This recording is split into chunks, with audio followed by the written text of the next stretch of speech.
En aquesta nova selecció de lectures, avui us he portat aquesta autora, Aurora Bertrana, que va començar estudiant música, que va ser intèrpret de violoncel, va formar fins i tot una banda de jazz íntegrament femenina a Ginebra, quan vivia allà, va ser viatgera i escriptora. Va escriure les seves memòries, jo tinc aquí la primera part, fins a l'any 1935, és a dir, infantesa i joventut, i d'aquestes memòries de l'Aurora Bertrana us he seleccionat aquest fragment que crec que és molt xulo. Si jo hagués tingut una petita mica d'esperit calculador i pràctic, mai no n'he tingut, i l'ambició d'esdevenir una concertista o almenys una bona violoncel·lista, hauria continuat estudiant 7 o 8 hores diàries com ha de fer, i cal que ho faci, una aspirant a música de categoria.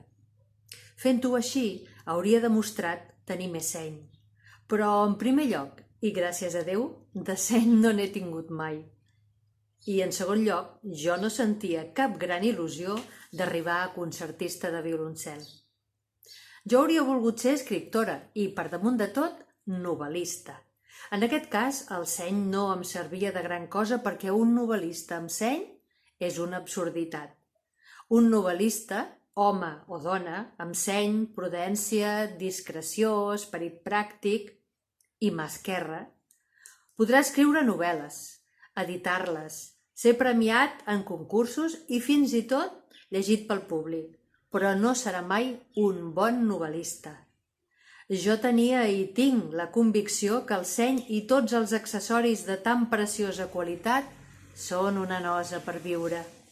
El primer que s'ha de fer amb la vida és viure-la i després, si de cas, escriure-la amb coneixement de causa. Llavors, jo no pensava encara a escriure, puix que el pare no volia que ho fes, però a viure sí que hi pensava. Hom pot dir que només pensava en això, i potser més que pensar, hauríem de dir sentir.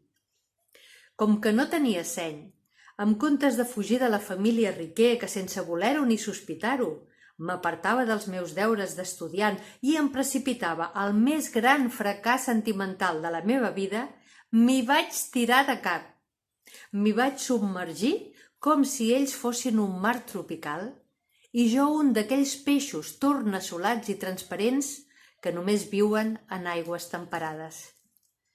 L'Aurora Bertrana va anar a un país del continent africà a estudiar, a conviure, a conèixer l'ànima d'aquelles dones i va entrar a harems, a presons, a bordells. Volia estudiar l'ànima de les dones i els homes, que les havien una mica moldejat així, per saber com eren, i es va adonar que aquells homes eren molt semblants als del seu país, en les qüestions negatives, evidentment. La pregunta és a quin país ens estem referint i sobre el qual va escriure un dels seus llibres de viatges, l'Aurora Bertrana. Gràcies per aquesta atenció, espero que us hagi agradat la lectura d'avui i que us animeu en aquestes lectures, en aquestes memòries que només tenen 800 pàgines.